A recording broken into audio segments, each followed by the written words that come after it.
Hello and welcome to Eavesdropping at the Movies. I'm Mike. And I'm José. And today we're joined by my brother, Stephen, as we sometimes are. Hello. Hello. We've come down to London to see The Brutalist. And on the way down I was sort of thinking to myself, why are we doing this? Because it's showing in Birmingham. And when the tickets went on sale for the BFI screening in 70mm, you got very excited. You were like, oh, do you want some tickets? Do you want some tickets? And so I just went, yeah, okay. And then, of course, you start regretting it because you're taking 2 days off work to come down here and you hope it's going to be worth it for the 70mm screening. We'll talk about that. So the film is co-written and directed by Brady Corbet or Corbet. The question of the pronunciation of his name has not been resolved. He co-wrote the script with Mona Fastvold. It stars Adrian Brody as a Jewish Hungarian Holocaust survivor who escapes to America in 1947, or in the 1940s, and seeks to make his fortune as best he can, chase the American dream and so on, as an architect, which is what he's trained as, and he has a history of buildings that he's produced in Hungary. And, you know, much more happens to that. We'll get into that. I want to start with you, Stephen, because you were saying that you'd seen Brady Corbet's, if that is his name, other films. So tell us about him. What do you see in him? What are they like? And what similarities do you see between those and this, maybe?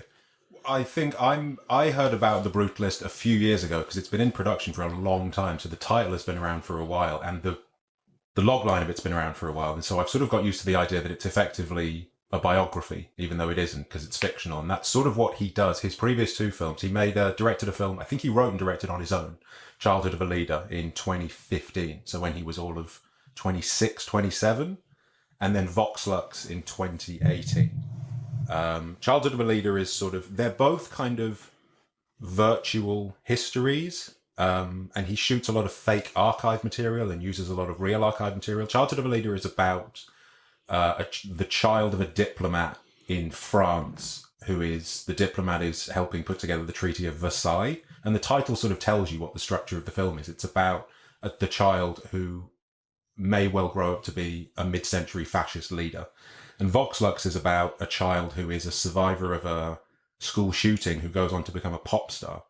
The reason I've been looking forward to this is that I think Brady Corbet is interested in a lot of things that I'm also interested in, which is about how fascism and how tyranny comes about and how pain affects people and how trauma affects people. His background originally is as an actor, but not a kind of Macaulay Culkin child actor. He was performing in films for like Michael Haneke and Lars von Trier when he was in his early 20s. I think the first film he was in was 13, the Catherine Hardwicke film. And then just after that, he was in a Greg Araki film about child abuse. And he's clearly very, very well read and watches a huge amount of films. And I think the idea of making a sort of fake history as a way of getting inside a much bigger, inside American history is a really interesting kind of project. And I think The Brutalist is the biggest version of that so far. Right. That's why I was interested in it. I think I really like that sort of, there is a phrase that William Gass used about a book that he wrote in the 90s, and he used the term the inside of history. And I think making up a fictional history that lives inside real history is a really interesting way of getting at things that a normal biography wouldn't be able to. And I think there's a lot of that in The Brutalist. It's my film of the year. I think it's absolutely great. And I think part of the reason why I think it's absolutely great has almost nothing to do with what you've said so far, really. Yeah, I mean, I think the reason why I think it's so great is, well, it relates a little bit to what you said, Stephen, in the sense that it kind of brings out all the complexities and contradictions of feeling, of feeling that arises out of historical incident, right? That can't be spoken or can only be spoken to some people. And that kind of creates all kinds of separations and discomforting and alienation and outsiderness. Yeah, kind of wherever kind of people move socially. I think the way that the film communicates certain things kind of very clearly, whilst only hinting at them, is, you know, one of the things that I think is just so absolutely incredible about this film, right? So, I don't know, do we want to get into spoiler territory? So yeah, we're getting into spoiler territory. Yeah, so just to give one example, but bear with me, okay, because it will be long, I think, right? It's the way that rape is used in the film, right? So from the very beginning of the film, yeah, kind of, you get a sense that Sophia, right, there's all the Russian soldiers, and Elizabeth kind of says, oh, they're being very nice or whatever, but you instantly get the feeling that this girl has been raped, and that the reason why she can't speak is because, yeah, Significant trauma with a sexual component, right? Yeah. Then there's the wife, right? Because that scene in bed where she says, I know you every time, yeah, kind of, I dreamt of you, like, I know everything you've done, and I forgive it all. And you get the feeling that she's speaking about herself, that something has happened to her, that she's got to speak in this way to him, right? And again, it's just kind of, it's unsaid, but it's somehow said, right? Then there's the scene with Guy Pearce's son, right? Where he's with Sophia in the river, right? And he's clearly interested in her, and he's been very vulgar about her before, right? And then all you see is they return from the river, and she's folding. She's adjusting her skirt. And she's adjusting her coat. And you think, something's happened, right? Yeah. And then, of course... the most explicit one. The most explicit one. In full. Yeah. Which again has all of these resonances, right? So the film is full of all of these kinds of violations of sex as power, of sex as trauma, sex rape, yeah? And yet, kind of, you get the feeling that in the Adrian Brody case, was it Laszlo? Todd. Yeah. Then in Todd's case, it's actually a trauma. Yeah, so he's probably had many traumas we know he had many traumas in Buchenwald, but probably being raped was not one of them. Yeah, and you get a sense that is what this American rapacious kind of capitalist, brings. So that's it, really, yeah? But you can see how, because these things are hinted at, it's only shown once, yeah, the rape, and actually the most unexpected one, yeah, it's kind of this man on this man. But actually the whole film kind of is full of all of these rapes that are only hinted at, and that if you don't want to see them, I suppose you needn't, right? But that to me were kind of very clear, and of course are woven in through all the themes of the film, including the most important one, which is the relationship between Elizabeth and Laszlo, right? Which is then revealed at the very last moment. What was this first architectural job about? It was about their experiences of Buchenwald and Dachau. That's an interesting point that I think we should get back to later on about the epilogue, is that I think the thing that's interesting in the epilogue is that somebody speaks about his work. And I think it's an interesting question of the thread of the film about what it is to be an artist and what artistic expression does with how your internal goings on affects your artistic expression. It's interesting to think about whether or not he means to do that with the building, or whether or not people think of that in retrospect. For me, it's very clear that it's what he meant. I mean, he might not have been able to articulate it, right? But why else is he putting his whole career, the projects, etc. on the line? Why is he throwing his own money to get those extra inches? Because of what they signify. Yeah. That you look up and you see freedom. Right. It's also a huge, and this is a thread that also appears in Brady Corbet's previous two films. There's a massive kind of what feels like a condemnation of the church built into the building. Completely. And the use of a crucifix comes through the previous two films as well, especially in Vox Lux. But this film is bookended with the upside down Statue of Liberty and then an upside down crucifix at the end. And there is a huge feeling of condemnation and definitely suspicion about what the church, or maybe I guess there are Catholics and Protestants in this, but the relationship between the church and American power structures is something that he is very definitely suspicious of. Laszlo hates the fact that the church is imposing itself on the project, that it wants this chapel, basically, that he's forced to put in. But he also uses it, because it's this huge brutalist structure, and it's going to look weird and ugly, and no one's used to that. This is a land full of NIMBYs where this is going to be built on top of a hill for everyone to see. And in the town hall meeting, he shows them, although we don't see it at the time, it's only revealed to us later, but he shows them that he's constructed the roof in such a way that at noon the light shining through will project across, and you just get it. Oh, that's turned them round, right? That's so Christianity has sold the project as well as kind of tarnished it for him. A trick of the light has sold the project to a bunch of Protestants. It's an interesting. I mean, the gag of the track at the end of the film. It's this Italian disco track called "One for Me, One for You," and it's like it's absolutely making. If you didn't get it already, it's like it's absolutely nailing in that.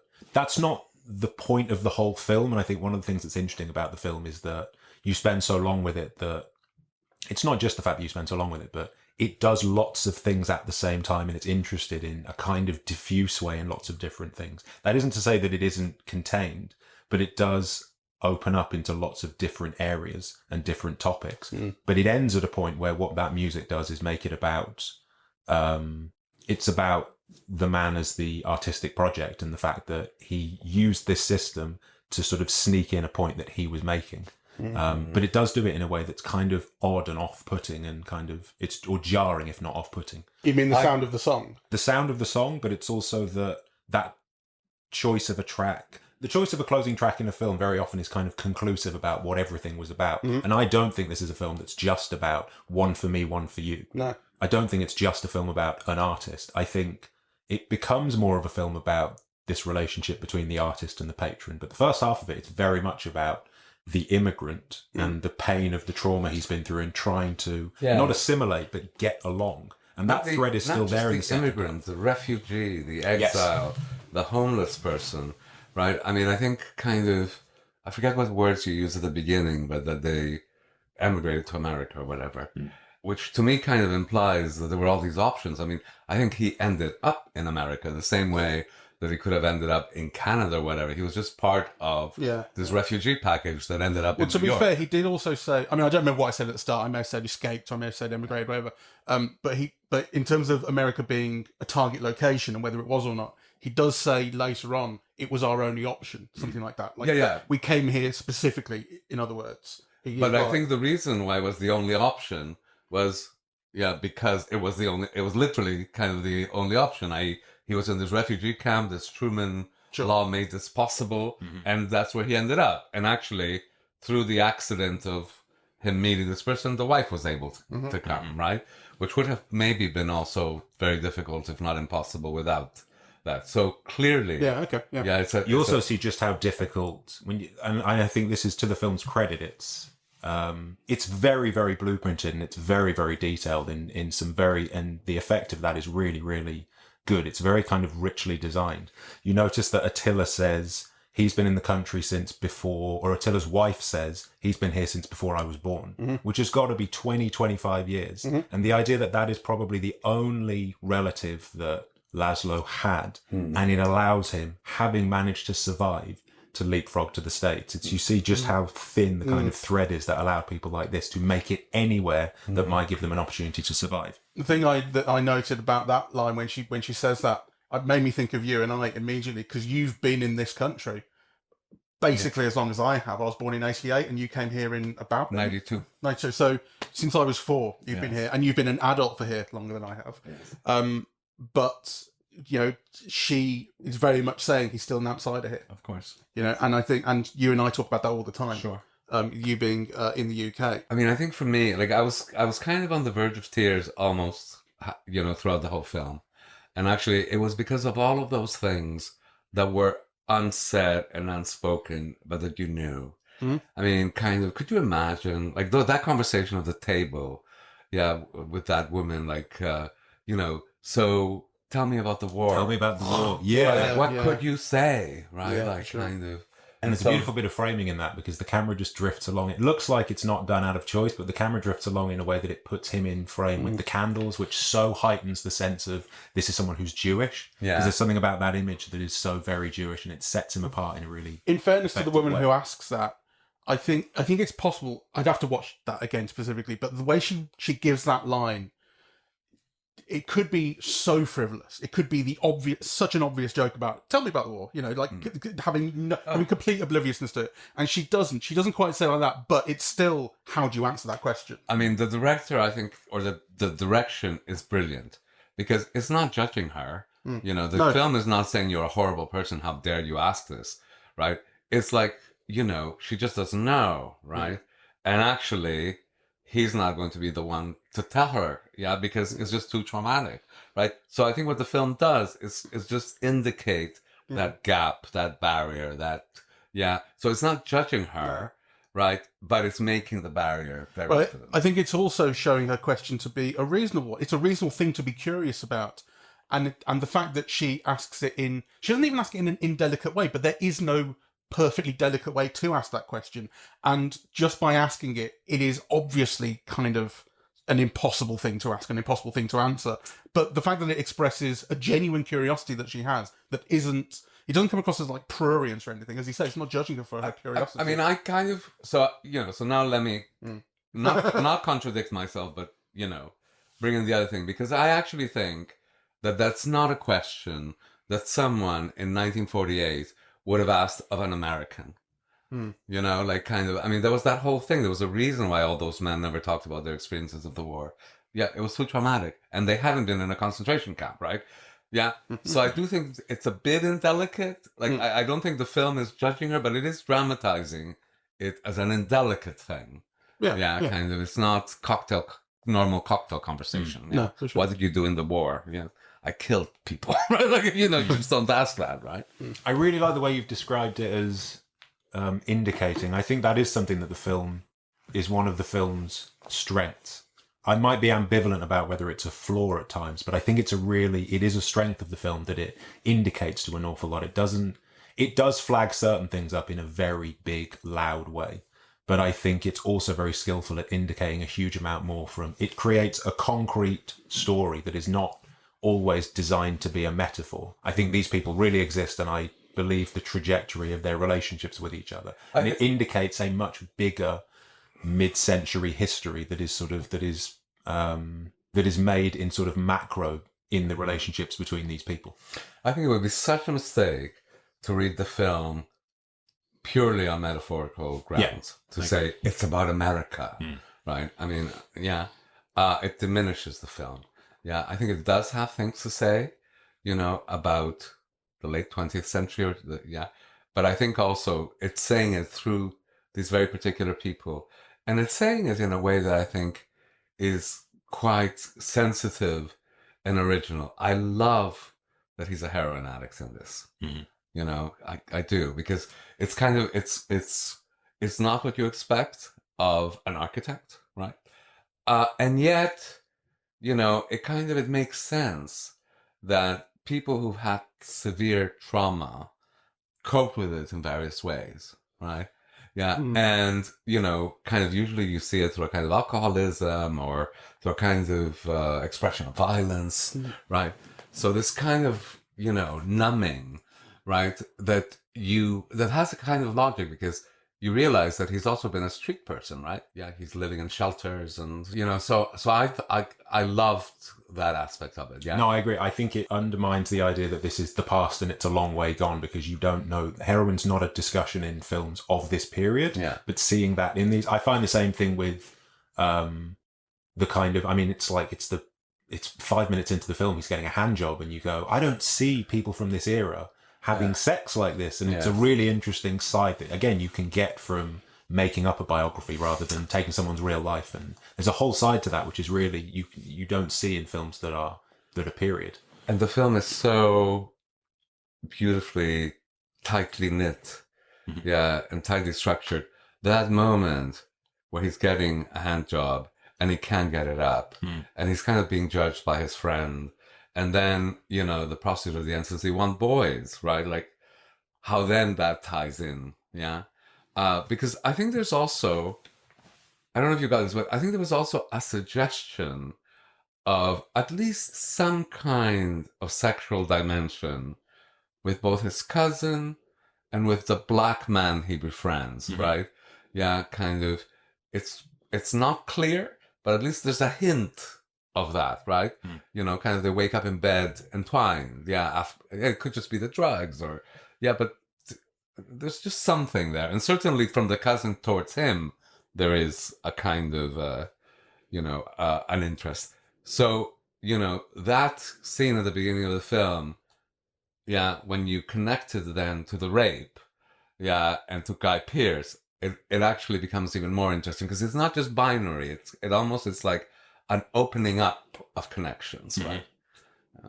Yeah, there is something. It's almost as if this exists in the world in which World War II has so shattered the way that everything worldwide was built. It's like everything's been shaken to the point where the pieces are sort of mixed up now, and this exists in a place where it has to kind of be put back together.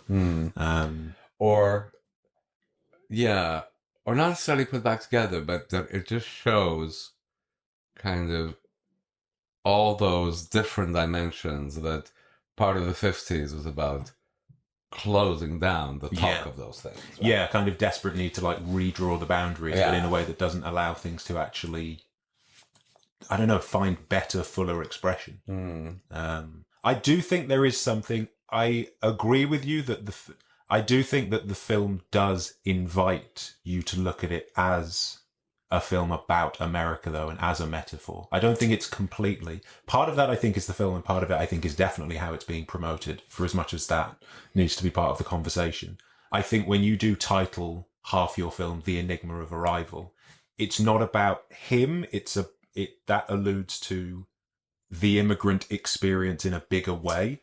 I think there is something about that, but again, I just think it would be too reductive to make it only about that, because after all, that kind of arrival in the post-war is a very particular kind. I mean, if you want to say something about the immigrant experience or even of America, right? That doesn't include like indigenous people or Latinos or that kind of reduces the immigrant experience to a Jewish refugee from Buchenwald. I mean, it's kind of So I think obviously it is about America, but it's not just a metaphor, because it can't be about it. You can't use this person as a metaphor for I think it's functioning as a metaphor. The metaphor does work as a byproduct of a story that is focused on two people in a way that is similar to something like There Will Be Blood, which is not about capitalism versus religion. It's about a businessman and somebody that owns a church, and these two particular people. But it brings you to a point that you can read it as being about these things. But I think it totally functions as one contained piece of drama about these particular characters. There's always in this film, for me, a low-lying irony whenever someone says they don't want us here. Because of the implication, and from the other side, when someone who doesn't want them here says the same thing, because there's this implicit, we are the people who are here and you are the immigrant. But of course, everyone we see in this film is an immigrant to America at some point. As you were saying, the Native Americans are the only ones who have been there from the start. And there's this thing of, who gets to decide, who gets to call themselves the indigenous, and who. I think when the character is saying that, he really is saying, we were rats and animals in Germany, and we're rats and animals here, right? So it's not just about that's his thinking about the way he's being treated, and actually it has to do with Jewishness. Yes, right? It's not just immigrant; it's Jewishness in particular. Yeah, and it's in a period where anti-Semitism was really entrenched. Yeah, you couldn't join certain golf clubs, and you couldn't go. I mean, Harvard had Jew quotas until the early 60s, right? Like actively, right? So, and we're talking here about 48, 49. So that kind of, actually, it's the historicizing of the Holocaust that began to shame people into dealing with anti-Semitism, right? But you're just at that moment of change, where you can argue, that there's a reversal of that now, but definitely in the immediate aftermath of the Holocaust, right, there was a kind of a rethinking, I think, driven by shame around questions of anti-Semitism that nonetheless took a good 20 years to work their way through the system, right? Like, major American universities were still unapologetic about having Jew quotas, right? So I think that's the type of experience that I think that the film is talking about. But it's a very particular type of American experience. Yeah. It's lovely to see how that one scene around the dinner table is blocked, as well as how it works in dialogue, because there is a wide shot of the Jewish side of the table, basically, where you've got Laszlo and then the lawyer's wife, Yes. and then the lawyer he is born Jewish and she converted to Judaism. Mm-hmm. Then you have in the middle is obviously at the head of the table is Van Buren, and then on the opposite side his two very waspish looking kids, both of whom have this sort of suspicious, uncomfortable look on their face, as if it's hard to tell whether or not that's discomfort about the whole topic of the war, or whether or not it's suspicion about anybody that's Jewish. And it's lovely seeing how that plays out. And Van Buren in the middle is just, I'm just here to encourage conversation. And it'd be lovely if these people could help you out. It's as if he has no real sense of quite what people have gone through in the war. Mm-hmm. And it's also, there's a whole thread there about, he made his money in wartime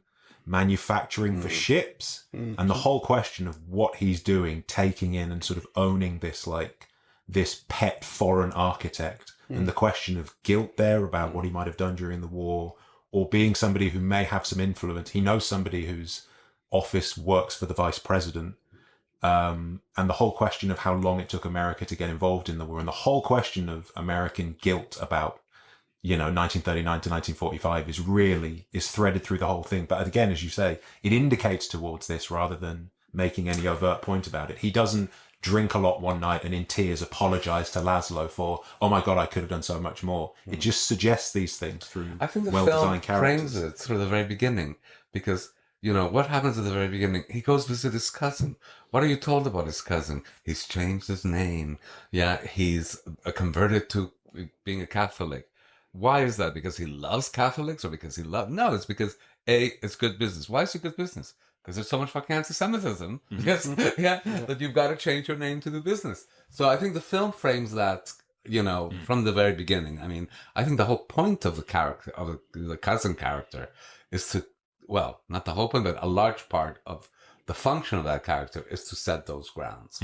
It's really interesting that he's not only made up an anglicized or an English or American first name, but he set up Miller and Sons. Yeah. And there's a lovely thing about, obviously what happened during the Holocaust is that entire bloodlines are just ended. A history is ended.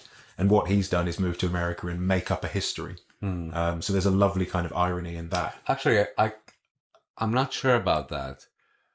So I'm not sure that, well, he obviously moved to America, but the question is, I got the feeling that he moved there before the war. Oh yeah, he did. Absolutely. Oh yeah, He like moved 20 there odd in, years. the late 20s, early 30s. Yeah. So the whole Holocaust thing, I mean, he's as much of a barrier understanding as the other Americans, but his function there, through this kind of assimilation, which is not assimilation is the wrong word, because actually he really is just covering up his Jewishness.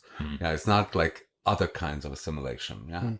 Yeah, points to the prevalence of anti-Semitism, his vulnerability to it. Him kicking Laszlo out is part of him feeling vulnerable to the kinds of to his attention. wife, who still at one point does make a joke about, he still sounds like no American I've ever met. Yeah, there's I was still gonna point something out in there that doesn't. the change in his let him accent, be- because he has essentially an American accent, or sound to most people's ear like an American accent. And the question of, did that develop, or is it put on and practiced, is not answered. But she says you can still tell, and whether and there's no, I love a line that is kind of said with sort of obliviousness that points to something deeper, which I think that line is. She's not making a point when she says that. She's just kind of blithely saying you can still tell, but it speaks to so much about the culture of someone coming there and not being able to fully escape the telltale signs of being an immigrant. It's also great, and the film is structured, uses the war or the Holocaust or both as a sort of structuring absence by starting. And it's similar to other films that it's also an interesting film because I find myself thinking about all sorts of other things that are deliberately or not referenced in it. And it starts very similarly to The Master, the Paul Thomas Anderson film, which is that it starts on a boat in the immediate aftermath of the war. You don't see anything from the war. Actually, no, it does begin with that moment with Zofia, which is after the war. But it shows you nothing of the war, but we all, from the very beginning, that is something that is hanging over the whole thing. I mean, I think it's actually great how, I really like how the sequence on the boat earlier on, that very kind of Son of Saul sequence where you're over his shoulder, which is a lovely way of saying there are hundreds and thousands of these stories and we're picking out this one from any number of silhouettes in the darkness. I love that has this feeling of, it has the sound and the feeling of being in a concentration camp. Then it opens up into light and escape. I thought that was quite deliberate, right? Because my first impression is he's on a cattle train to Auschwitz or something, right? I think that's kind of what you're meant to be evoke. And then the film cheats slightly. He's on a boat to America. But actually, that's also interesting that the boat to America is made to feel like... And it does give you this very kind of, this quite...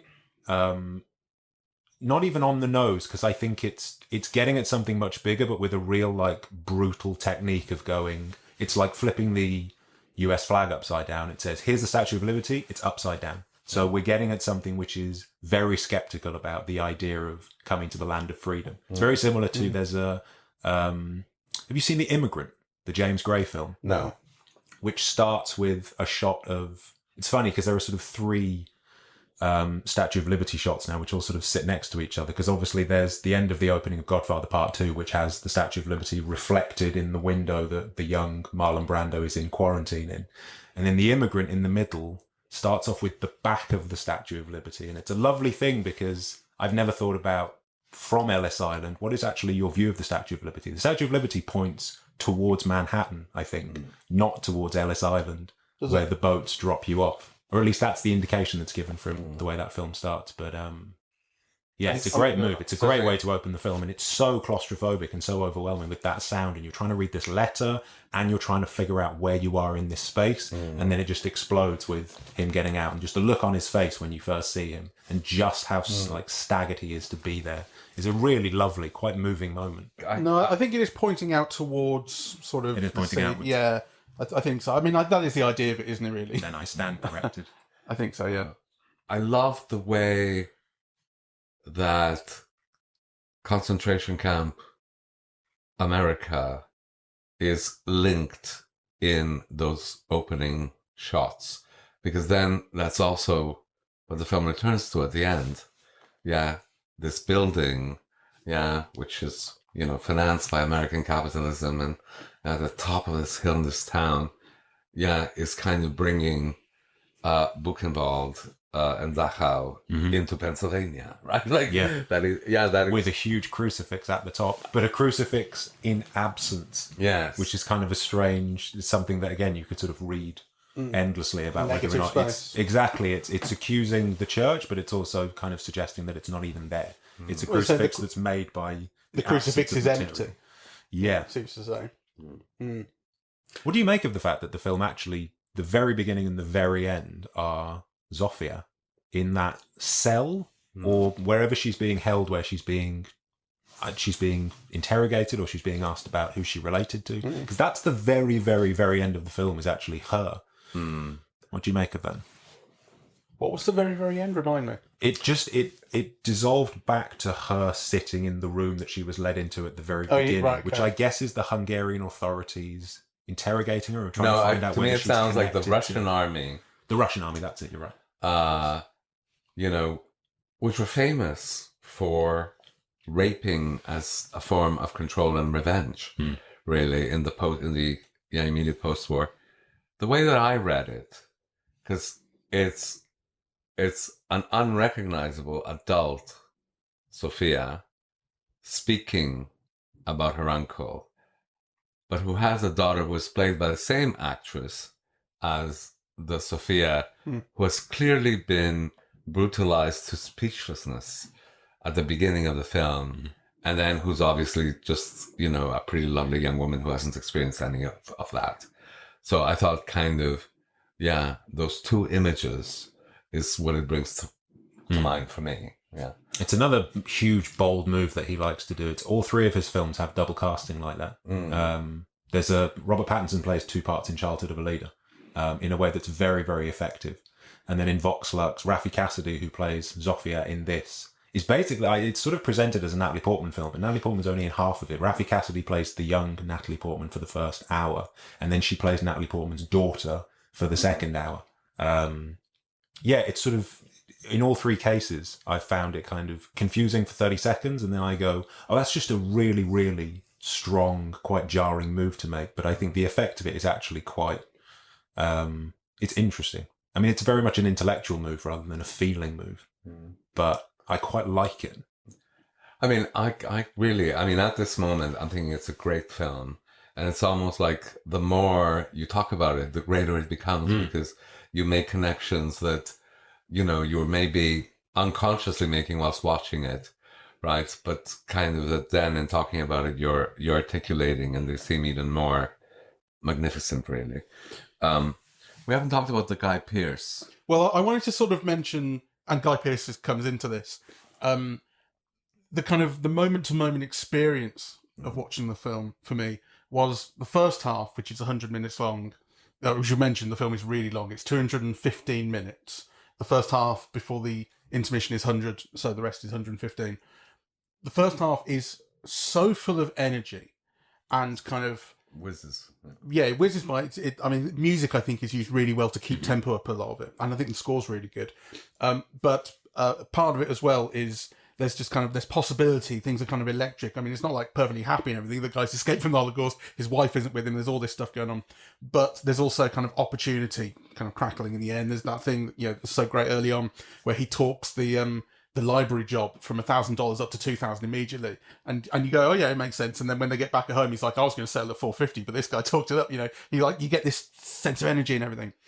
And Guy Pearce is a huge part of that because when he shows up, he's this wonderful fiery ball of anger initially because he's so pissed off about this renovation he wasn't told about, and then, you know, when he settles down and he starts to ingratiate himself, you get he's just so fucking funny in every scene. He's an absolute stitch. He's clearly meant to be, and I think the fact that we were laughing maybe encouraged others to. I get the feeling it might have been a bit of a stuffy audience had it not been for us going, no, this guy's really funny, come on guys, you know, but we found him really funny.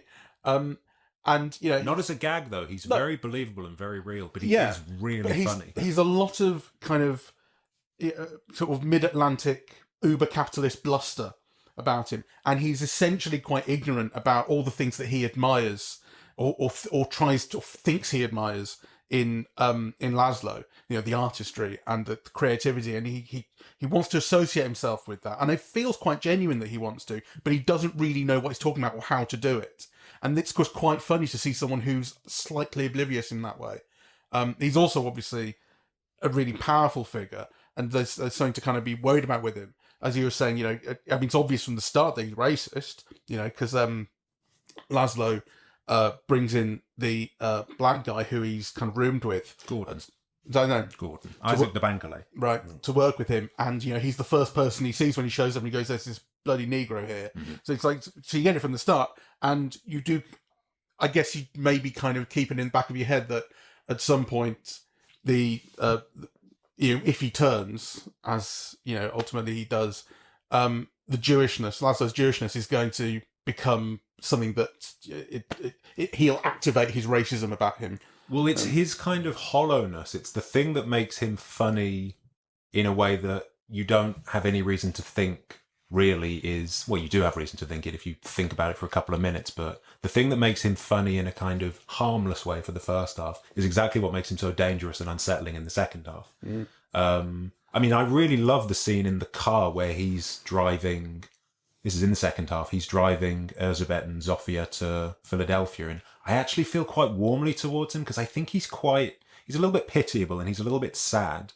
And I think he genuinely wants to feel things, but he has this absolutely hollow center that makes him really dangerous when he's pushed and when things when things are actually at stake for him. So this project that's in tribute to his mother is all great. And like Laszlo is absolutely taking advantage of the fact that he can play this guy for money. He absolutely is. You see that activate when they have a conversation in the first half of the film. But as soon as that train crashes and people are really at stake here, he doesn't know how to manage this because he can't quite deal with how real these things are. There is a sort of... I don't think the film is making this point deliberately, but there is something Trump-like about him, which is that this is somebody that has a very designed outside, but there is nothing going on underneath it, and that makes him really unsettling. I'm not sure about that. I mean, I think the film makes very clear that he's a really repressed homosexual. Really. Yeah, true. Yeah. Empty is an unfair way of putting it. The whole thing with the mother, Yeah. right, and the descriptions of the other, bits of the family, and he is an illegitimate son as well, right? That's kind of also made very clear. So I think there's all other kinds of stuff going on there, as well as a kind of a rapacious capitalism and playing people up against each other. I think, and I don't know whether I'm thinking this too far, but there is also, to me, a suggestion of incest. Yes. Yeah. With the son. Yeah. Yes, that whole chasing after him. Where's father, dad? And then he calls him by his first name, right? Like, kind of, So I think you get kind of more, like, he's not a hollow character. He's a character who's given all kinds of... Perhaps what I'm getting at, that's the wrong way of putting it. I think it's that I don't think he's hollow as a character, but I think there is something that is very, very, like, terribly badly integrated in him as a human being. Sure. That's a much better way of putting it. It's not that he's empty, it's that he is not connected to what is actually going on inside of him. I mean, you see him the whole time that we know him, apart from that first scene, he's existing in the wake of his mother's death, which is, again, a kind of interesting structuring absence for him. Is his mother's died, and everything that's happening afterwards is him trying to get this building put together that is in tribute to her, and whatever that relationship is between the two of them that was is the central relationship of his life. It's like a Psycho House on the Hill thing, because it is literally kind of, on the hill. Yeah. It's funny. I did think Trump. I thought this is going to be such an obvious kind of reference point. Does it actually hold up? And I thought no. And I think the thing about him aspiring to kind of understanding art and creativity is something that you do not see in Trump at all. Absolutely. I saw Trump Jr. in his son, or not just Trump Jr., but the various Trump Juniors. That feeling of, I love you, Dad. I want to be you. I want to be like you, and I want you to like me, and all that stuff. That cravenness, and being kind of even worse than their dad in some ways. I see very much in the real Trump children, and I see it in this kid here. But I think the comparison between Trump Senior and Van Buren, I don't think really holds up. It's a really vague one. Yeah. Also, but there is something about Van Buren. His interest in art and beauty and so on, you get the sense that is really sincere, right? He wants it. He knows he can't make it. So he's not. Yeah. And actually, the thing about the buying of Laszlo and the raping of Laszlo partly has to do with possessing that which he doesn't have, right? And partly also kind of thinking he's got a right to deal with vermin in whatever ways he wants. Well, that's what's such a sort of awful thing about that scene is he is demolishing this guy as a being verbally, while desperately trying to get inside him. It's like it's such a horrible scene to sit through. I thought it was in a very good way. Yeah, he really doesn't understand art though, even though he might want to. Because what makes him, I think, come back to Laszlo is the fact that other people have recognised this architecture and it's got into a magazine. Yeah. And so he's tying himself to something that he understands other people see as this great achievement. And he would like to get it maybe, but he doesn't have any eye for that or any sympathy for that. It's that he recognises this is something people think is great, and maybe he sees opportunity there too. In a way. I mean, he presents Laszlo with the opportunity to see opportunity, as it were. But I think he also, he sees opportunity himself as, I could get more or whatever. There's something I really like in that scene, in the cafe where he goes and finds Laszlo again and presents him with the pictures and they're talking about just how upset he was when he came and saw the library. And Laszlo has this kind of interesting, arrogant line about, you were seeing something that you weren't expecting. And it's almost like he's saying you were seeing something that's kind of radical, artistically speaking. It's understandable that you wouldn't be able to sort of keep up in the moment. And I do like that Laszlo is a really interesting character in that he's not just a great guy and somebody that, a perfect victim of historical circumstance. Like, he's got foibles and he's kind of selfish. And I like the fact that I think there are reviews or that are out about the film that describe him as a genius architect. And I didn't once think of him as a genius architect. Yeah. I think he's just a working architect, and he's got his taste and he's determined. It doesn't necessarily, it's not axiomatic in the film that he's brilliant. No. Well, I think you need to see him as brilliant, right? Yeah. So, and so I'm not disagreeing with you, but just that conversation that you're pointing to, someone who lives through the Nazi period. What was the Nazi term for that art that they destroyed? Degenerate. He was an example of degenerate art, right? He's amazed that his buildings still exist because they're too modern. They're degenerate art. Yeah, he would have expected the Nazis to have demolished those buildings, right? So that conversation of that he's not surprised that the guy doesn't understand, I'm sure there's at least 10 years of experience with that, right? Yeah. But the question of him being seen as a great genius, I suppose it depends on what we're talking about when we say that, because I would say if you think about Megalopolis and the way that Adam Driver's character is presented, that really is a kind of unparalleled polymath great genius. Okay. And that's not what we see here. But he's an accomplished and renowned architect. Yeah, I mean, you have to see him as let's not throw the word genius kind of all over the place. Yeah. But I think you are meant to see him as an exceptional and uniquely visionary type of architect. Yeah. That's why he's got all the coverage. That's kind of why the magazines want him.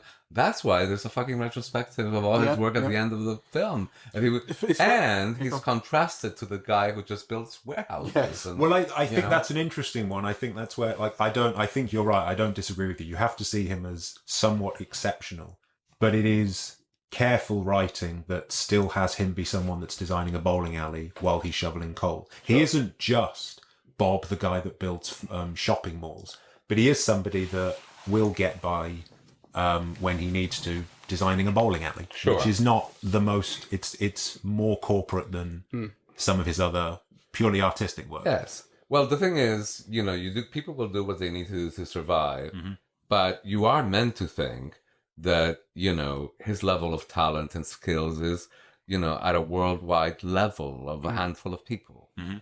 Although he also, I think it's partly in the way he carries himself, because he doesn't carry himself with a kind of, my genius is not being recognised. He's getting on with his life and doing what he can. And when he says, I'm doing the bowling alley, he says it with a certain degree of shame. Sure. But he doesn't carry the kind of, that kind of self-possession or around other people. But what else? I mean, so to me, that's perfectly, absolutely consistent with... I'm not saying it's inconsistent. I'm saying I just think it's an interesting part of the character. You might see it played differently in a different, by someone else.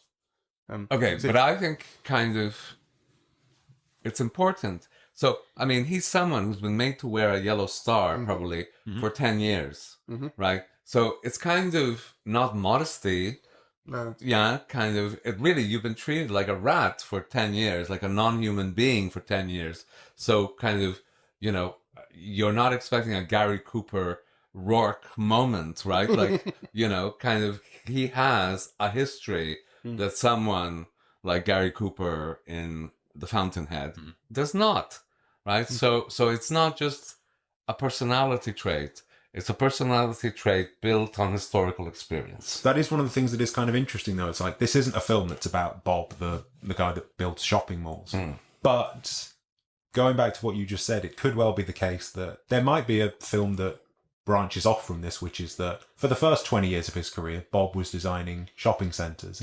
And then he worked up the ladder in a much more sort of tepid way than what Laszlo's doing, to building great buildings in New York that are thought of, as artistic masterpieces. And I think I really agree with what you're saying about, I think the resolve that Laszlo has, it's indicated that potentially that's related to feeling like I've been treated like absolute shit for a certain amount of time, and this strengthens my resolve to, when I take an opportunity, when I manage to get an opportunity after being on the edge of oblivion for 10, 15 years, I'm not giving this up to anybody. Bob coming in to give his opinion on this can get fucked, because I'm in charge of this. I put this together. I'm the one that talked managed to get Van Buren into giving me this commission. There's no way I'm not taking this as the opportunity. I think the more I think about it, the more... So the film gives you this information, right?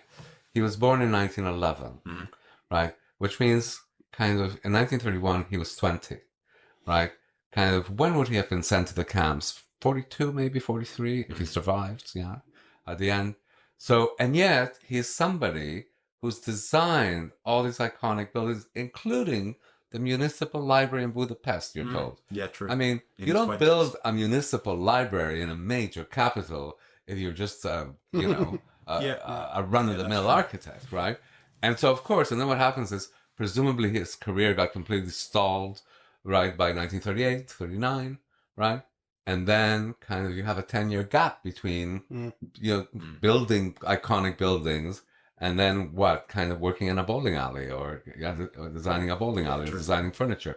So, and I think it's beautiful of the film that it gives you all the information that you could link it up in all of these ways, right? You can see the guy, he's at a job interview and the guy's going, can you explain this 10-year gap? Well, the Nazis came. Just briefly, because I knew he would obviously turn out to be an architect, to be building this building, but I was actually not sure at the start whether he was or not, because when he's with the Alessandro Nivola character, his cousin, and his cousin introduces him as this is the architect, and he's a certified architect.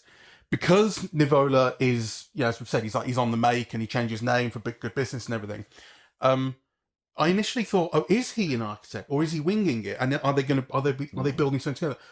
Obviously, then it turns out it's certainly clarified when we see the photos that Guy Pearce brings him of his previous buildings, and he kind of breaks down because they're still there and everything. That okay, he's obviously got this genuine history as an architect. But I don't know. I think it's a possibility. I don't know whether the film is doing its ability to raise that possibility in mind, but it was a possibility for me. Oh, I wonder whether this is an element that I hadn't considered. I think what you're meant to think, or one of the things you're meant to think, is that the cousin has no idea who he is. Yeah, so, kind of a well-known architect who built the library in Budapest. Yeah, but, and obviously very pleased with the way the library turned out, but also quite ready to check him out afterwards. So I think, I think the cousin has a half-baked idea of who he is as an architect. Well, who amongst us really knows anything about our cousins? I know their first names, but what else? But what Would do you they take them in if they were in a refugee? for a bit? If they could build me a library, I suppose. So earlier I mentioned my kind of moment to moment experience watching the film and how the first half is full of energy. The second half I felt was a lot slower, and I guess in plot terms you would expect kind of things to turn sour in some ways, and obviously they do here. But I did think it lulled to an extent. I think it definitely did not feel as sprightly as the first half. Though again, I just felt the time flew by. Actually, I kind of and I stayed in the cinema through the intermission. I didn't look at my watch once. Kind of the length was not an issue for me. I think the second half feels a bit slower. Yeah, because it also goes a lot darker. Yeah, I think it's also built differently. The filmmaking is different in the second half to the first half. And again, that's something which I have a lot of... He's more than willing to talk about what he's doing at great length, which is kind of an interesting thing with Brady Corbet. He's not somebody that keeps quiet about what he's doing, which can make him somebody really interesting to listen to. It can also make him feel like somebody that's trying to impress you. But also when the work is impressive, I kind of don't mind. But the way that the film is designed is different in the second half. The first half is very kind of modernist and very linear, and it's very much Laszlo's point of view. The second half, I'm particularly bearing this in mind, I saw this 2 months ago, and so I knew what the whole shape of it was. So I'm seeing it for the second time today. The second half, it felt very deliberate that it started with. It really lingered on certain shots of Zofia, and it's like knowing that she's the person that tells his story at the film's end.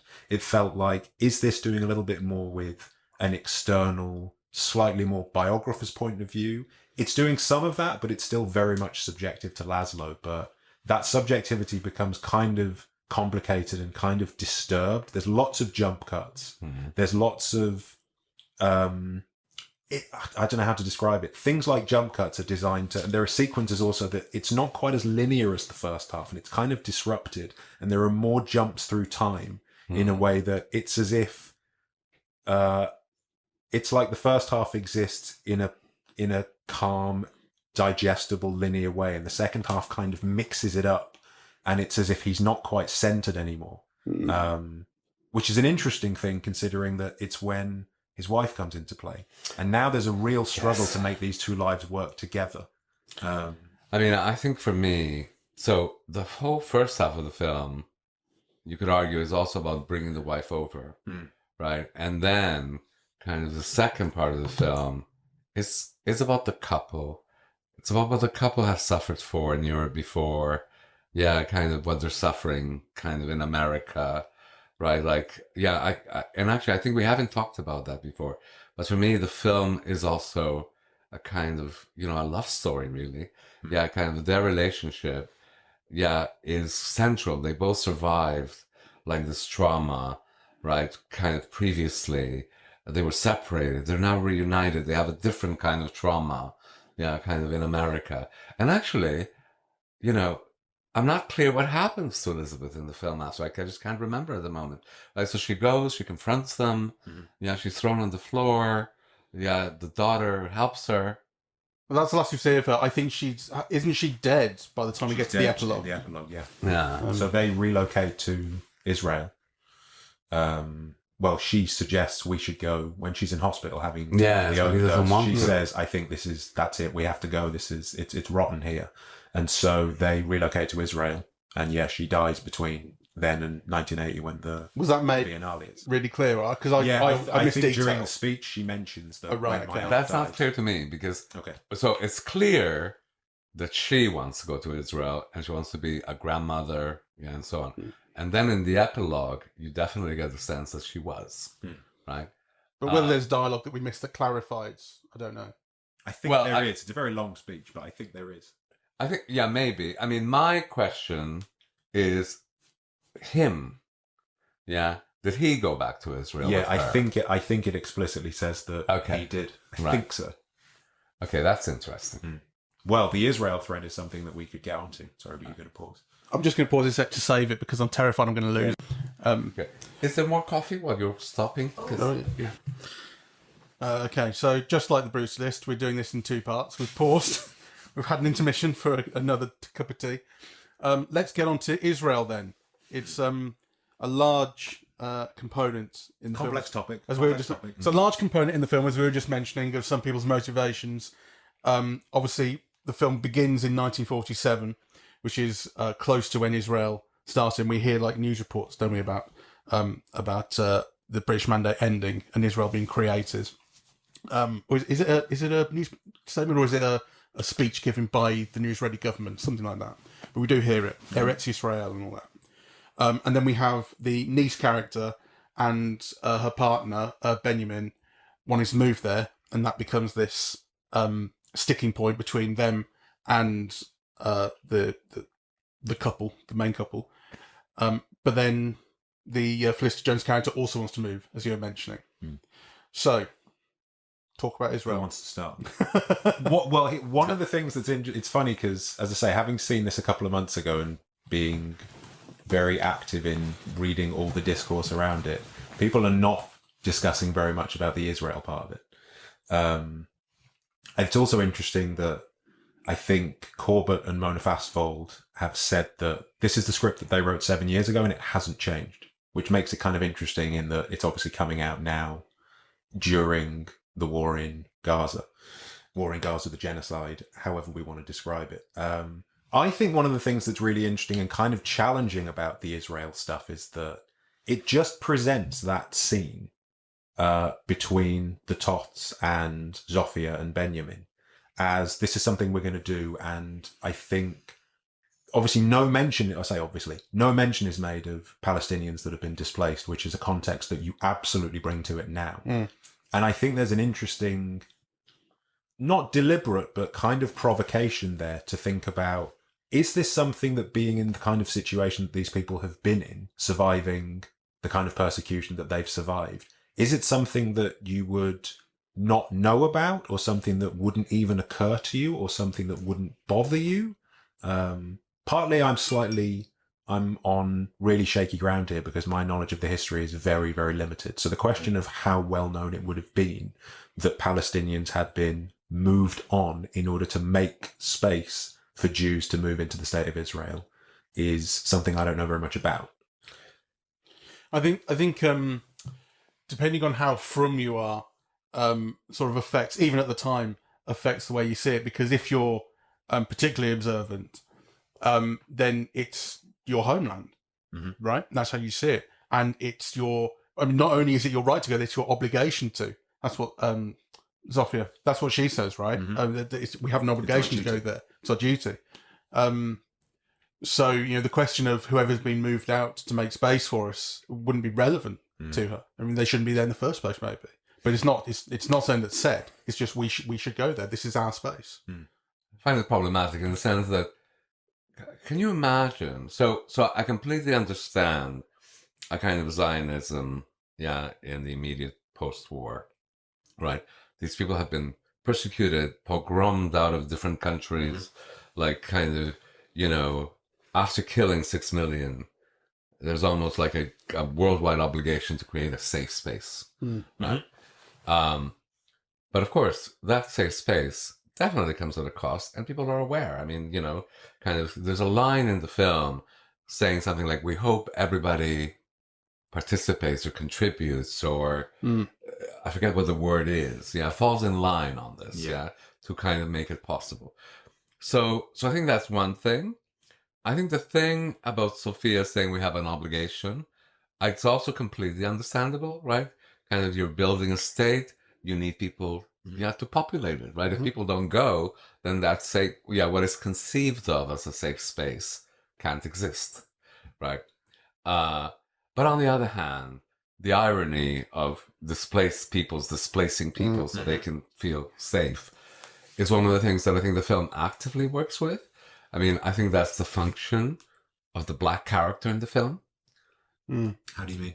Well, it's a film that initially, when they're down and out, there's an equality, but then, kind of, as soon as, what's his name, Laszlo, he's got the power at a certain point to fire, at will, treat him like shit, right? And actually, I think that kind of, so the function is to speak of these hierarchies, I think, and how kind of a Jew, however oppressed he is in America in 1947, still has a lot of power over a black person. It's funny, actually, that thing I mentioned before about how Laszlo holds himself, the kind of pride that he might hold himself with, would be greater if another filmmaker made it. He doesn't seem to. There is that moment where they're on the crane early on, and he says something like, I won't be seen in a certain way. I forget exactly what the thing is, but it's like, He won't let his family see him. See him as a beggar. I won't let the people at home, back home, see me as a beggar. And Gordon's response, he doesn't say anything. And he doesn't even, Laszlo doesn't even see his response. It's for the camera. But he just kind of, it's like a chuckle, a raise of an eyebrow, like, oh yeah, sure, you're the people back at home. Like you don't know what it's really like, or it's not the same for me. It has that feeling to it, right? Like he has his knowing response to it. Another, just something I want to say just before I forget, but one of the moments that hit me and that was completely extra-textual was that moment where they go to Italy and he meets his old friend, and they kiss each other, right? Kind of just with like real affection and, surprise and relief or whatever. Like, they survived, And actually, I was watching the news yesterday of those people returning to Palestine, and the men were kissing themselves in the same way. It's like they're always kind of smelling each other to kind of feel and touch and reassure themselves that it was really, So that moment in the quarry kind of brought that up for me. I want to shift topic a little bit again, just because I'm glad that these two bits have come up at the same time, the crane sequence and the quarry sequence, just to talk about how great. There are just sequences in this that are just really beautifully put together, and they look stunning. The first shot of that crane is just an absolutely stunning looking shot. And then the sequence walking with them across the top of it, and that song that they sing to each other as Laszlo is sort of tying that rope around the waist of Gordon to keep him safe as he goes out to do whatever he's going to do. And the quarry sequence are just like stunning just to be in for a few minutes. The quarry sequence is that kind of dreamy quality that it has. That's something that I really identify with the second half of the film, and the sort of disturbed mood. Exactly. That quality that it has, where you're hearing this guy who was obviously an anti-fascist and fighting during the war, and he's talking about crushing all of these fascists with marble, which links really beautifully to whatever it is that happens to Van Buren at the end. And just the way that it sounds in that place, it's somehow really, really wide open, but it's kind of underwater and kind of dreamy.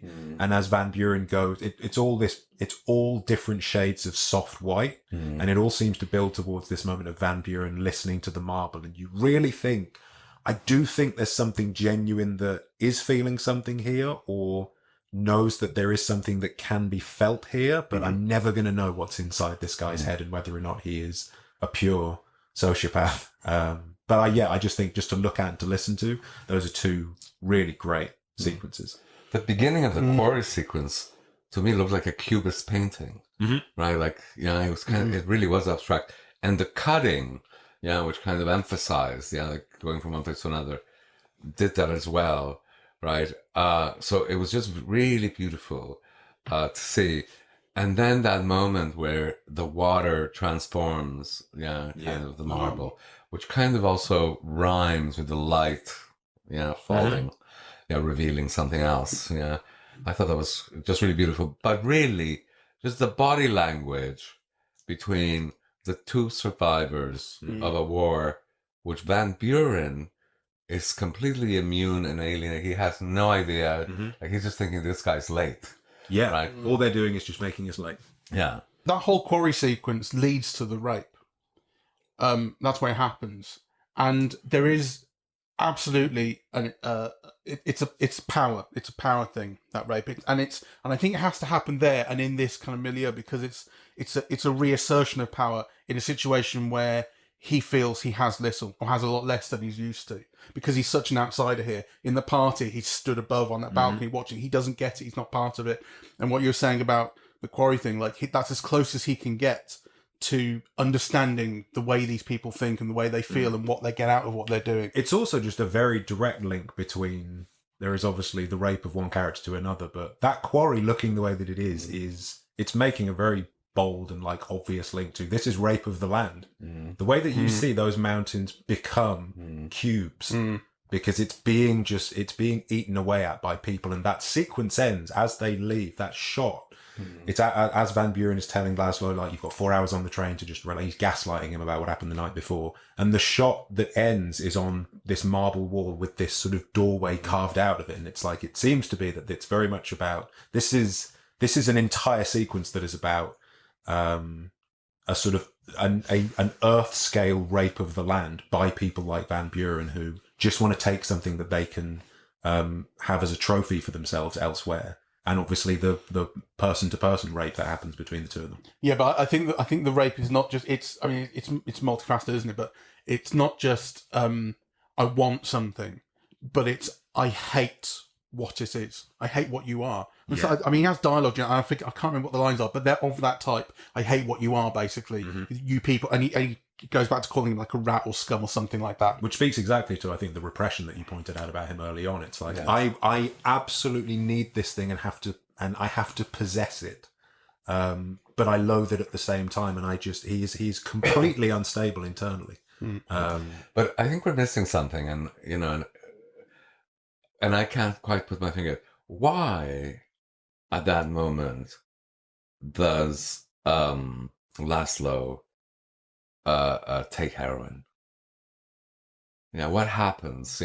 So he goes to Italy. The wife doesn't want him to go to Italy. There's the dance sequence. A woman comes on to him. There's that song. He's kind of interested in her, but then leaves. And then he does the heroin. Why the heroin at that moment? What can't he cope with that leads him to heroin at that moment? That I couldn't quite put my finger on. That's a good question, to which I don't have an answer. Yeah, there's maybe just a feeling of a situation that he needs to escape from, and heroin does represent an escape. It's a change of your brain states in a Or very if you want to be significant way. really ungenerous, the plot needs him to be immobilized enough, and we know Well, enough that he yeah. takes heroin, so let's just do that. That's Yeah. really ungenerous. But I know what you mean. I know what you mean. You have to bring a little something to it, but I think you have to bring a little something to love it. Although I think it is interesting that so much of the film that actually is willing to explain itself. Like I wondered, for example, whether the wife knew about the rape when she actually kind of intimates that she does, but it's not clear when she's speaking to him. She talks about do you remember what you confessed to me?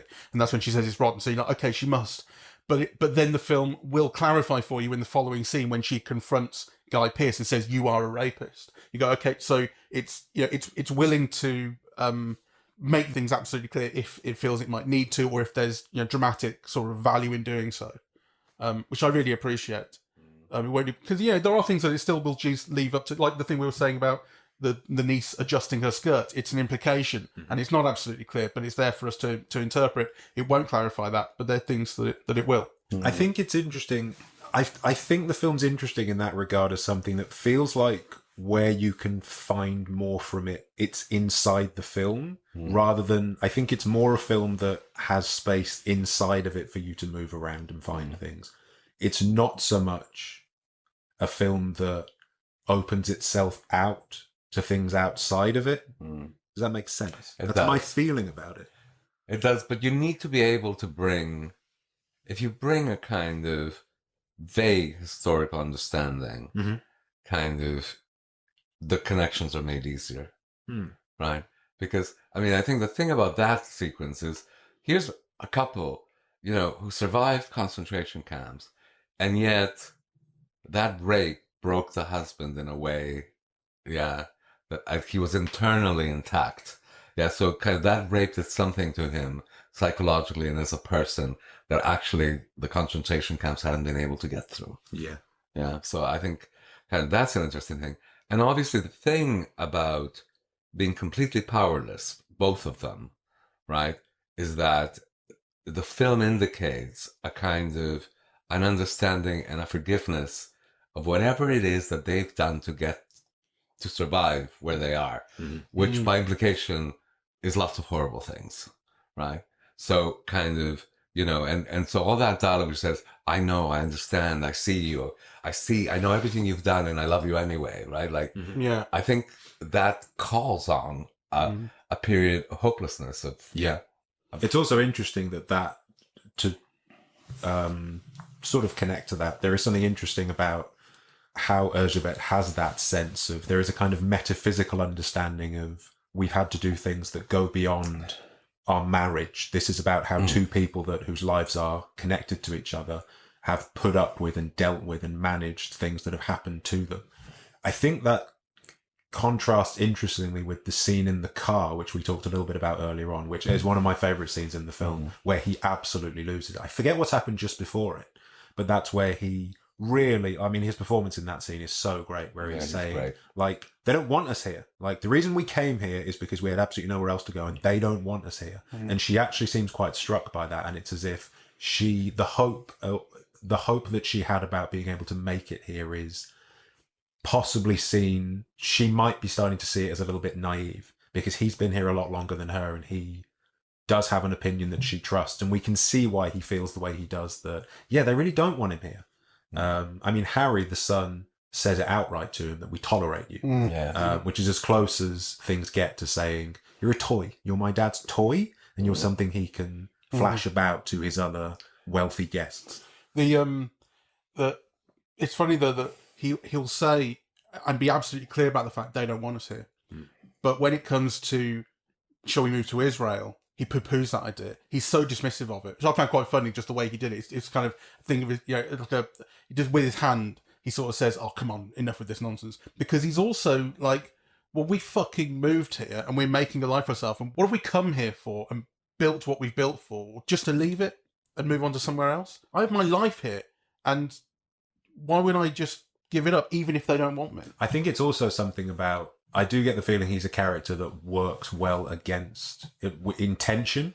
And I wonder if there's a sense of going to Israel is something that has been organized for you and is open for you. But also Whereas Israel in the those States- days, what was it? It was like, 5 sheep and Well, they did say, and yeah, desert. it's a difficult life there, Yeah. she says. Yeah. So, but also, I think we're missing out her understanding because, his thing of they don't want us here, right? And her knowledge that, are you a fool? They don't want us anywhere. They just tried to kill all of us, right? Like, Yeah. kind of, so kind of that they don't want us here shouldn't be a problem. I mean, sorry, it's not that it shouldn't be a problem, but that should be the base understanding. They don't want you here, right? But actually kind of being tolerated, being offered work, kind of they're living a much richer life than, 90% of the refugees in that period, right? Like, so you don't throw that. I mean, that is because he speaks about I'm having a period of good fortune, right? And it's in the face of kind of all that happened, like in the previous 10, 15 years, and all the pogroms before that, right? Like, kind of, this is where Fiddler in the Roof comes in, right? Like, I mean, it is like kind of, they kick you from one bit of Eastern Europe to another, kind of, and actually that, I mean, I was reading about pogroms in Northern Ireland. I forget in relation to whom. Somebody who ended up in England because there was a pogrom in Northern Ireland, right? So, I mean, this is all the period leading up to the Second World War. So, for instance, they don't want us here? Like, what kind of a fool are you? Where do they want you? So, sorry, a very convoluted way of saying that you understand both of them. And actually, a kind of a historical understanding that makes you understand both of them also creates kind of this tension. Because you do understand both of them. I want to talk about the look a little bit because we came down to see this in 70mm. So the film is shot in VistaVision, which is the 35mm process, and the films run through the camera sideways like it is with IMAX. 70mm done in IMAX. So it gives you a larger portion of the frame to work with. And from what I understand, the height of the frame is the same as regular 70mm. So that's why it's been printed on that process to see it. So the film is in widescreen, but it's 1:66:1, so it's not 185 or anything wider than that, and it's conspicuous the way it looks. What I've always been saying about 70mm, just personally, is I've seen a few things in it, and I've never felt like I've got the point of it or got the value of it that other people seem to. That people go really crazy over it. I get the value of IMAX completely. I love it. It's so crisp and beautiful and clear, and it's completely different. But I've never felt like I've seen and felt the difference between 70mm and 35mm in a DCP. You know what I mean? Like, I've never seen the added value of it. And I'd have to see a comparison, I guess, but I still feel like I don't quite get it here. Is it particularly clearer? Is it particularly brighter? It's a very beautiful looking film. Not brighter, but definitely clearer, more detailed. Yeah. I mean, it did feel detailed and clear, so, I've got to, maybe it would be conspicuously different on 35mm or on a DCP. But I went to see The Master in 70mm. So did I. I didn't get it. I did. Yeah. And it was in that big Odeon in Leicester Square. That's where I saw it, yeah. We didn't go together, did we? No, we didn't, but I just saw it. There was just something about the glow of the telephone. I remember, like, the telephone, these green rooms, right? Like, the celluloid had a softness, right? So kind of, it's not digital. It's kind of a soft grain, right? But also this glow of the color and this detail, right? Like, I think all those opening sequences where you just see the yellow flashes, right? Like, kind of, I mean, I think kind of they're beautiful, really. And I think those moments that we were describing earlier of the quarry, right? Kind of, I thought you saw gradations of, kind of color. I mean, obviously, without having a comparison. Well, that's the question, really, is what do they look like side by side? Because you can't make that very clear. But I thought this looked really, really beautiful and really detailed. So for me, it was worth it, actually. Well, I did certainly think it looked incredibly beautiful. I mean, I think it is a beautifully shot film. The question becomes, how will it look on 35? Will I notice a difference? I don't know. So the question of, was it worth the trip for that? I don't know. But it's extremely beautiful looking. I think sunlight is used really beautifully well. There's something about, I don't know whether it's the quality of the film or whatever, but sunlight is so rich in this film. It particularly struck me when they were up on that crane. That's so bright and so crisp and clear. So I really felt, there was something particularly beautiful about the imagery there. One of the differences, just to point out as well, that is, it's not just in printing and exhibition that there is a difference between VistaVision and standard 35mm. It's also to do with the fact that you're working on film sideways does mean that lenses work differently, and they I think it's the case that they effectively have it's as if they have a slightly different focal length, or at least they give you a different field of view. Right. So that does make a difference. It would be interesting to see if there was one. I'm sure there isn't, but if you could compare, say, the shot where Laszlo and Attila hug, and you see that bus in the background. I don't think you get, if that's on, say, a 40mm lens. A 40mm lens shooting on VistaVision, I think, gives you a wider field of view than it would on standard 35mm. So that's partly where the difference is, which Right. I'm totally with you there, that I have a harder time seeing the difference between VistaVision and standard 35mm than I do 35mm and 70mm. But part of that is to do with clarity. But VistaVision is somewhere between the two, which is precisely why I think it's worth seeing this. I wanted to see this on 70mm because I am interested in how films look. And the way he wants you to see it, his ideal way of presenting it is 70mm, because effectively to show VistaVision on standard 35 or a DCP, you're sort of shrinking, you're down resing it. Yeah. Whereas to print VistaVision up onto 70mm, you get everything that has been you get everything that has been exposed on the VistaVision negative. Yeah, so like I say, what I was reading was saying that the height of the frame in VistaVision is the same as the height of a frame on regular 70mm. The width is different, but the height is, there's no such thing as resolution in film, but the height is giving you that same height. You could look at it like one way that you might be able to start to see comparisons is you could always take something like a standard 35mm Hitchcock film and then compare it to North by Northwest and Vertigo, because those are VistaVision films. Right. So if you can find a good enough transfer that you can tell the difference, that might be one way of seeing the difference between the two.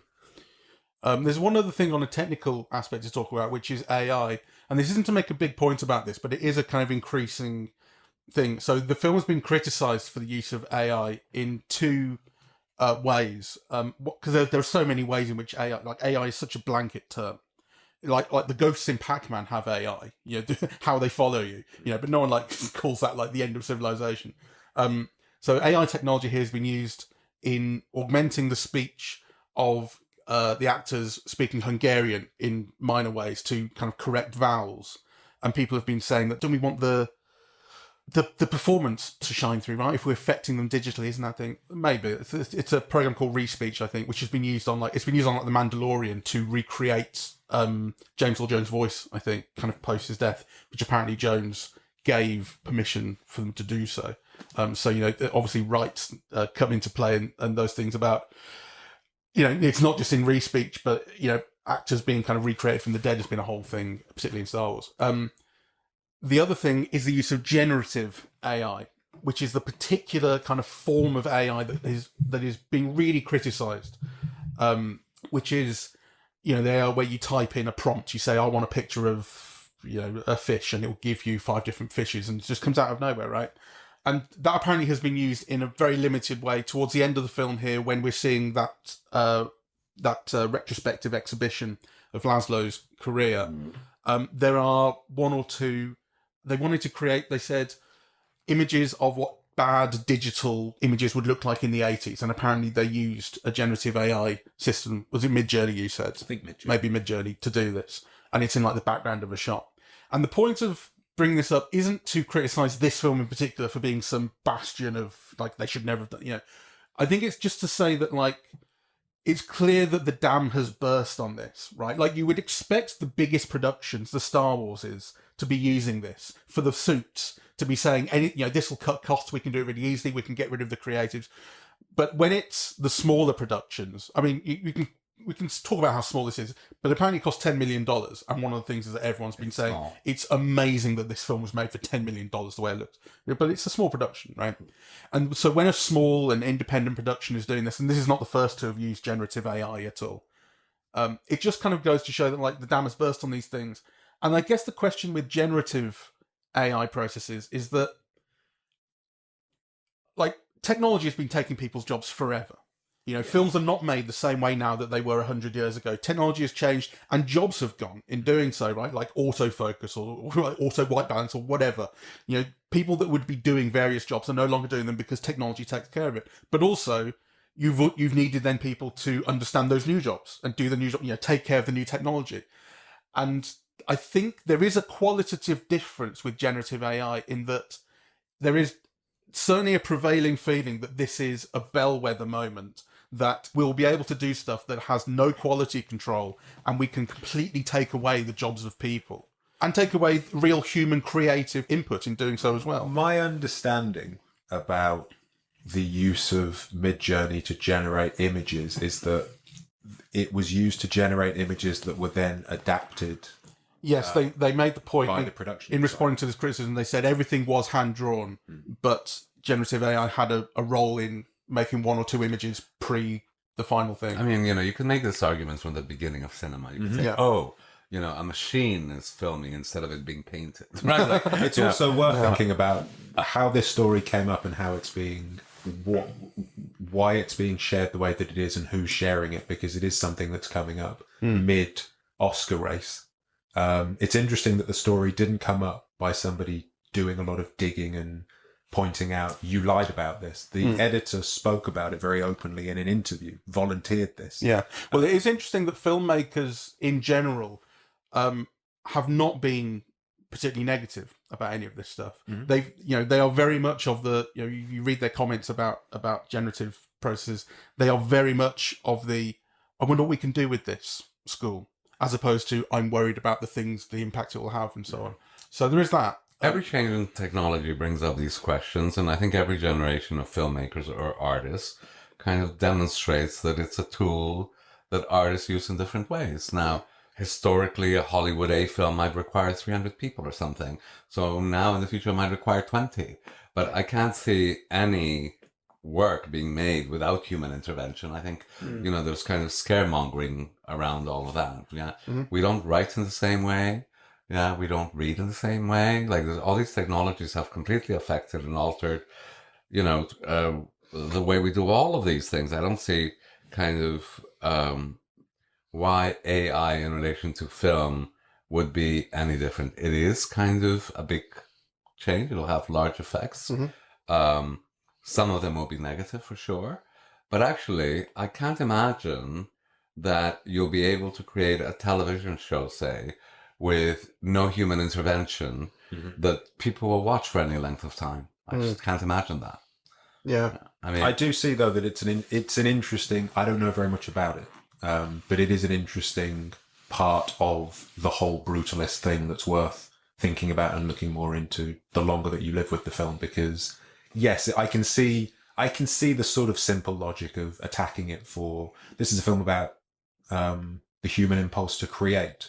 So why would you put all that work into shooting it on film and managing to get the $10 million to put this thing together and, like, you know, rebuilding the VistaVision process? Because I think it's the first film that's been completely shot on VistaVision in 35 years, 45 years. Right. And so why would you, it's also, you know, it's interested enough in format that I love that it has this kind of perverse quality at the end that you're shooting on high 8 video that you're then printing onto 70mm. I like that he's a filmmaker that's interested in this. And I can see that it seems like a strange gap in that you would then use AI. Because we think of AI as, well, it's doing all the work. And I don't think it's quite that simple. No. I think it may well be that what's happened here are processes which are not the dam bursting. It may be that it's being labeled as AI, but it's using technology that's been used in post-production work for years. Midjourney, I grant you, is new, but something like Respeecher may just be another software that is doing exactly the same thing. Well, that's why I drew editors have been doing. That's why I drew a difference between the two. But yeah, but I agree. I need, there's a certain degree of your own personal sort of level of outrage, or, you know, what you think is allowable and what isn't, and that sort of thing. I mean, and also talking about the story in a way that is somewhat kind of a Harvey Weinstein tactic during the Oscar race, which is that, Adrian Brody seems to be the front runner for Best Actor. How can we get Chalamet, who practiced for 5 years to sing like Bob Dylan? Well, we say that Adrian Brody isn't actually performing here. A computer did it. It was used in the Monkey movie, I think, to help Robbie Williams' voice. Well, I mean, I think you know. Well, it seems, speaking of the monkey movie thing, that You got to stop talking about the monkey movie no, the monkey in movie. every podcast. No, I don't think I can stop. But it was specifically compared to this when it came out in America, because people were speaking about how this cost an 11th of what that film cost, and they both made about the same amount of money in the first weekend. This made, I think, $1.3 million, and that made 1.1. It made less, and so people were really heavily mocking the monkey movie for that. But but they had a monkey in that one, so Did the monkey survive the Holocaust? it didn't. But it's survived a pot ban. It survived a lot else. Whatever we see next, I will continue to find a reason to mention the monkey movie. Just so you know. Do you prefer the monkey movie to the Brutalist? I actually think that I prefer this to the monkey movie, which I know is blasphemy, and I'll get hate from all of the Robbie stands. But I love the monkey movie still. But I do It's like funny this. that you're calling it the monkey movie in spite of the fact that what we've said 3 times in the last 24 hours about it is you totally forget that it's a monkey. You do forget he's a monkey. It's amazing. But and it's been nominated for effects. Mind you, this has been nominated for 10 Oscars. I'm all for Adrian. I don't know if I've seen everybody that's up for Best Actor, but I thought Adrian Brody was so great. He was so great. And Guy Pearce too. Guy Pearce is really... Guy Pearce has he been nominated? Yeah, He so deserves let me an read Oscar. them out. This has been nominated for Best Picture, Best Director, Best Actor, Adrian Brody, Best Supporting Actor, Guy Pearce, Guy Pearce should get it. Best Supporting Actress, Felicity Jones, Best Original Screenplay, Best Original Score, Best Cinematography, Best Editing, and Best Production Design. Best Original Score also worth pointing out just for the sake of filling in Brady Corbet knowledge. So this is dedicated to, or it's in the memory of, Scott Walker. It's the first thing you see in the credits. One of the reasons, again, that I found out about Brady Corbet making films is that I'm a big Scott Walker fan, and he's written 3 scores. I think he wrote one for Leos Carax in the late 90s, and then he did the 2 scores for Brady Corbet's first 2 films. And you can absolutely see that in the way that he makes films, the way he's directed them, and as well as his interests, why he and Scott Walker kind of line up. Daniel Bloomberg, who's written the score for this, I think he works with Peter Walsh, who's Scott Walker's producer, was Scott Walker's producer. But I would totally recommend you watch those first 2 films, or if nothing else, just listen to the scores, because Scott Walker has a great sense of, he's dynamic in the way that I think Brady Corbet is also dynamic. He's got a real sense of loud and quiet and large and small and kind of bombast and scale. His scores for those first 2 films are really, really great and really striking. And you can see how Daniel Blumberg has sort of, he has similarities to that, but this is very much his own thing. And again, Scott Walker is kind of strange and interesting and shares interest with Brady Corbet because after he was a crooner and very modernist making sort of pop music in the 60s, in the 80s, 90s and 2000s, he would make pretty much one album every decade, and they're very strange, very abstract. And he wrote songs like about Ceausescu, and he wrote a 16-minute love song about Mussolini's girlfriend. So you can totally see why Brady Corbet, you're very envious of Brady Corbet just coming forward with a script like Childhood of a Leader and going, are you interested? And Scott Walker writes this absolute knockout score for it. There's one more thing I want to ask, which is, do you think Brady Corbet, or Corbet as I call him, does things for effect? Brady Corbet. Do you think he does things for effect? Because this is how I responded to the very end of the film. The song coming up, which I was saying was kind of goofy and poppy, and to me, like, I remember the ending of Smile had a similar thing where it kind of ends in this. Well, Smile ends in an extremely bleak, horrible way, and then it goes lollipop, lollipop. So it's like, it's a real fuck you kind of, oh, I can choose a goofy song for the end of my film. This isn't quite that much of a shift, but there's still a shift in choosing something that's kind of goofy and upbeat, and then the credits are presented in this 45-degree angle, funny way. The opening credits similarly are presented in an odd way, which I don't think it's meant as like a fuck you, I think that's way too harsh, but there is something that feels like I say, kind of goofy and for effect slightly, slightly unmotivated maybe. I know exactly what you mean, and I think of it as a very interesting part of following Brady Corbet's career, because it does feel sometimes to me, not rarely, quite often, that I don't know if the project of his film or films I don't know if the project is to make me feel like this is important, or if it's doing something that he's interested in and it's becoming important. It's almost like you pointed out on the podcast before, you introduced me to this concept of termite art versus white elephant. And thinking about which one of these he is, or when the film is more of a termite and more white elephant, is really kind of interesting. I think the end of the film is a good example of this, because I think it's a genuinely interesting choice. I think it feels like it is aware of how jarring it is. But I also think it has an effect that is worth aiming at, and I don't think it's purely self-conscious. Although I can tell other films and other choices that it feels like it might be in reference to or in the tradition of, which are also effective and potentially more effective. You talked about Transit. I mentioned this earlier on, the Christian Petzold film, which makes pretty much one music choice, and it's in the credits where it has Talking Heads' Road to Nowhere, which is not jarring in the way that this disco track is at the end of The Brutalist. But then the whole style of Transit is very, very different and much more subtle than The Brutalist. But I think it's doing the same kind of thing, which is that odd kind of contrapuntal music choice. This is much more similar to the choice of using that Brahms at the end of There Will Be Blood, which is like a sort of satanic banquet sound that after you've watched this murder scene, it goes into this really bright, really strange, very sort of Kubrick-styled, jarring moment. I think he is doing that, but I also think his heart's in it. But I also don't know that I don't know how complicated the effect of that is. I think of it always in relation to what would be alternative choices. Yeah, and I think, the whole of the last scene could really sink the film, because it really goes into cathartic, lachrymose kind of territory, basically, right? And if you end this film on that kind of note, you damage the film. So I think kind of, the choice of music is a way of managing that potential sentimentality. And the film has had a thread of goofiness throughout. It has a really good sense of humour. It has really funny writing, and people will say goofy things to each other.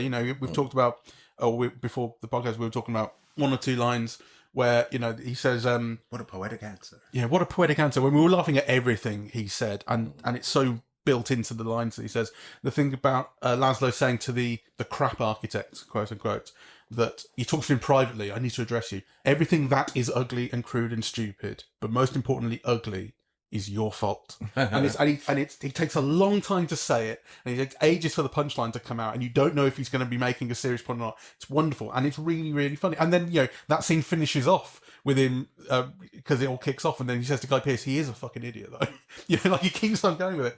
It has a real streak of that, and I think it's one I really appreciate. I mean, it's so easy for a film that has this kind of project going on to be so self-serious, and it absolutely isn't. It knows how to be light as well. The one wrong note for me, well, wrong on one level, but I mean, the whole scene works and it's wonderful and so on. But the scene where he's getting a hand job at the beginning of the film, yeah, and the camera pans across his body, right? And he's got this amazing body. It's all like these pecs, these rips, these veins on his loins. And you think, you've just come out of a concentration camp. That's a huge right? Yes. I mean, I thought that was the one moment that I thought, Yeah. That's just envy. I thought a concentration camp was not a fat farm or yeah, kind of. Yeah. There is one more thing I want to bring up that I really appreciate about the film, which we haven't mentioned. That's the camera work. There's a lot of long take, a lot of scenes being shot in one-ers that are sometimes they move a lot. So it's not just like a character. You get shots which are like in the bread line, for instance, the camera just pans or tracks from left to right, and it takes a long time. And it's like, we don't need to do all of this stuff in multiple takes. We can do this in one, and it looks interesting. But then there's when the wife confronts Guy Pearce at the end, and from the time she walks into that room to the time the kid kicks off trying to find the dad, that's all in one take, and the camera's moved in and out and up the stairs and back around and down again, and it's so smooth and beautiful. I don't think there are many shots, because a long take can be a show-off thing, and it can be an efficient thing. And I think more of the shots in here come down the efficient route. What I was saying about things being done for effect. Well, if he was doing things for effect, he would be showing off a lot more with those movements. He'd be making you notice them more. I think you really don't. I mean, I did notice them. I was looking for them, and I did appreciate how they were working. But I think there's a real kind of aesthetic intention behind them to let things play out and to see performances in full and that sort of thing, and to make the camera kind of a character's too much, but it's an active it's an active part of what we're seeing, right? Obviously, yeah, it's really, really being thought about. It's interesting. The long take at the end, the one you pointed out, where Erzsébet comes in and makes the accusation that she does, is the one that I'm most ambivalent about. But I think I'm ambivalent about it because I don't know that it has the effect that it could have. I don't know that the scene has the effect that it might have or is trying to have. But I can also see theoretically why you would run that in a long take.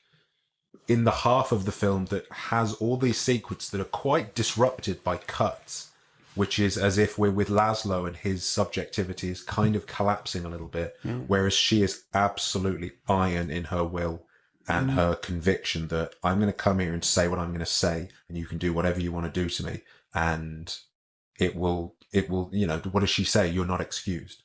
So that's a case where I find theoretically it works, but I don't know that the scene actually works as effectively as it might. Sure. Well, I mean, I think I brought that scene up because it's like the most recent one in my memory because it's at the end of the film. Yeah, and it's also the most noticeable. I think you're probably right. Yeah. Because you notice moving around into that profile of her and then moving all the way across to, and it is one of those long takes where it's horrible to look at films like this, but that thought does sometimes go through your head of, I wonder if you're trying to impress with this, because would that not work perfectly well without the cut, with a cut? And am I distracted by seeing how long it's taken us to move from one position to another? That problem, which is not rife, but I found the same thing pop up in films that have been designed in long takes, like The Revenant and 1917. I find very often that's an issue of deciding this whole thing is a long take. I spend a lot of time just panning across the space between two actors, and I need a cut. There's nothing wrong with cutting here. No, sure. Well, and in fact, you get it when Guy Pearce is speaking to Laszlo at the party, invites him to it first, and he tells that long story. I can't remember anything about the story really, but he tells this very long story, and that is essentially in a long take. But there are one or two cuts to Adrian Brody's response. There's actually a lot of cuts. Right. There's a lot of cuts, and there's a lot of cuts to other people. It's something, again, that happens more in the first half than the second, is that you're given pieces of the wider world. There's a lovely sequence early on when Laszlo's on a bus, when you just see 5 or 6 people's hands, and obviously what they're wearing and the handbags that they've got. And it's a lovely way of kind of expanding the sense of time and place. During that scene, you're both cutting to Laszlo, but you're also seeing other people at the party smoking and drinking. That's great, that story. The story that is all about, I mean, that's a really great kind of central scene about Laszlo figuring out, you're watching him figure out, oh, I know how to talk to this guy in order to have him finance my work, and he seems susceptible, and I can talk about, is there a better way of describing than a cube, than its construction, and you're trying to get this slightly simple guy to basically say, that sounds very poetic, I really appreciate it. Which he does. And the story he's telling is incredibly indicative of who we sort of already know him to be, and it sets up how we see him later on, which is I was just about convinced that I should give members of my family, who were unpleasant to my mother, but extended members of my family, some of my fortune which I made. And ultimately I decided, fuck them. And he thinks that's a way of proving how much he loves his mother, but it's really resentful and incredibly kind of miserly, and as much as you understand... And punitive. So the offer goes from 25,000 to making them feel grateful that they've received 500. Yeah. Well, it goes from 25,000, sneakily not really giving it to them by not signing it. They notice early on that the check's not signed, at which point he decides, oh, well, I'll just tell them what I was doing. I was going to do this quietly and resentfully, and now I'll just tell them outright. And then, they end up getting $500. And the way that it's framed is, that's how much I love my mother. Like, you have no idea how you come across here. You could go on about this film. Go on. You Well, could I mean, talk about look, this to film for a wrap up. very If long we time. talk for 2 more hours, then it will be as long as the film. Well, I think you could talk for a long time about it. I mean, my experience throughout the film was I'm really enjoying this, and I think it's so interesting. And every scene is interesting, and every little bit of character work is interesting, and every moment-to-moment thing was interesting. Even though, as I said, for the second half started to lull for me, but that's just like in nature. I think it's a deliberate thing, right? We're full of energy at the first half, the second half we're doing something different. And it's not like a problem that I have with the film. But I was thinking, like, I'm not adding it up together. Like, is it as rich as all this? And then, in conversation, it is. it becomes even richer, I think. So yeah. I mean, because when you started off, Jose, going, I think this is the film of the year, and I was thinking, okay, what has he got out of this that I haven't? But now I've got it now. I've heard it. Right? Like it is good. It's also just there is also just something to a film that is as big as it is, and that it takes talking about it and sleeping on it, and it comes back to you after the fact. Because where you end up is so far away from where you started. I think it just takes time to digest. Also on a feeling level, right, as an experience. I mean, I saw the Dylan film, and I felt it was like 3 hours long instead of 2 hours and 20 minutes or whatever it was, which is the opposite to what a lot of my friends thought. But this, I thought it moved. I never once looked at my watch. I wasn't even paying that much attention to actually the use of the shots that you were just talking about, because I was just so involved in the story and the themes and kind of what was being narrated and the drama of it. Yeah, that I didn't pay attention to the time, and I didn't pay attention to the shots, actually. Kind of, I was just involved in the world and the people that was created. So, to me, that is like a tremendous accomplishment in a film of this length in particular. My experience was kind of inverted, because I was so involved in looking at the filmmaking and looking at those shots and following the characters and everything. But I was thinking, I'm not thinking about themes here, man. I'm not thinking about what it all means. How am I going to talk about this? And so luckily you guys took up the slack, so well done. I think he's going to be. I hope he gets to keep making films, because I really very much think of this as a film that will get even more interesting as time goes by, and particularly if and when he directs more films. I think it's one of those things that will become more interesting in retrospect, when you know more and more what he's interested in, and what in the sort of fullness of time his career goes on to be about. I think of it. I really do think of this as like, it's interesting. These are sort of his first 3 films, and this is a major step up, and absolutely my favorite of the 3. And I'm really curious to see what else he does. I think it feels like a truly great film. Cool. So let's wrap up. Cheers. Thank you, Stephen, My pleasure. for joining us. Thank you for inviting us down. Yeah, thank you all very much for listening. We are eavesdropping at the movies, and we are on Apple Podcasts, Audible, Spotify, SoundCloud, YouTube, and YouTube Music. On social media, we're on Facebook and Twitter at Eavesdrop Movies, and Blue Sky, eavesdropping.bsky.social, and the website is eavesdroppingatthemovies.com. Thank you very much. Bye-bye.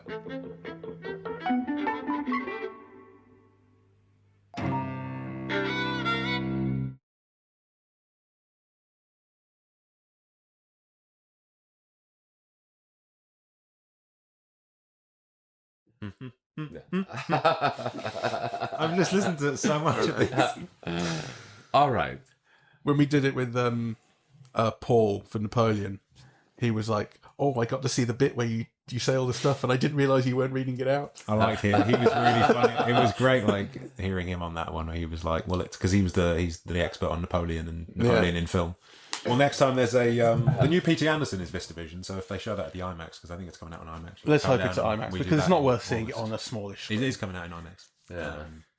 And look, NFT 3 was nice, and you were saying it's so renovated and beautiful and everything. But I'm not coming down there again to see a 70mm film. It's just not worth it.